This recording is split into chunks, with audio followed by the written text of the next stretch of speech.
What's your outlook for the Japanese economy? Does that differ from your analysis of other economies throughout Asia? Well, Japan is very trade dependent, of course, open economy.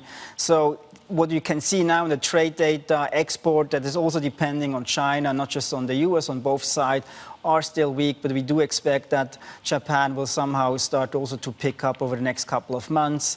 We still think that the BOJ haven't done anything today and probably not over the next 1 or 2 months, but in 2019 we'll start to end the quantitative easing or massively reduce that, and that really could push the Japanese yen higher. We think Japanese yen, very undervalued currency, very attractive entry levels at this stage, and so that's one of our top picks in 2019. Because we do have some shocks coming with the Japanese economy, like the implementation of the consumption tax or the sales tax as well.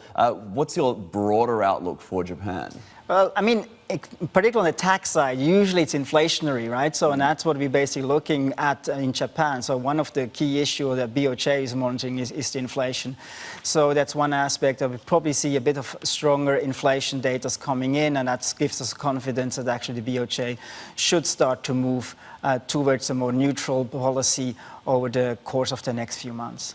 All right, you just mentioned the yen, that you see that as undervalued. When you look at investments around the region, away from equities, is there anything else that looks attractive? EM currencies or commodities, anything else? Well, on the commodity side, we still think, or our colleagues from the commodity team still think that oil actually can trade higher. Some of the cuts that actually should come through on the Iran side.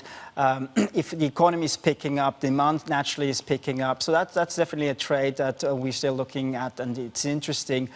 And then on a broader basis, EM currencies and probably Asian currencies start to look more attractive. The Fed is going on hold in September, and we think there will be no interest rate hike in 2020. So only one interest rate hike more from the Fed, and that probably could give a bit of a boost to Asian currency, in particular some of the high-yielding names.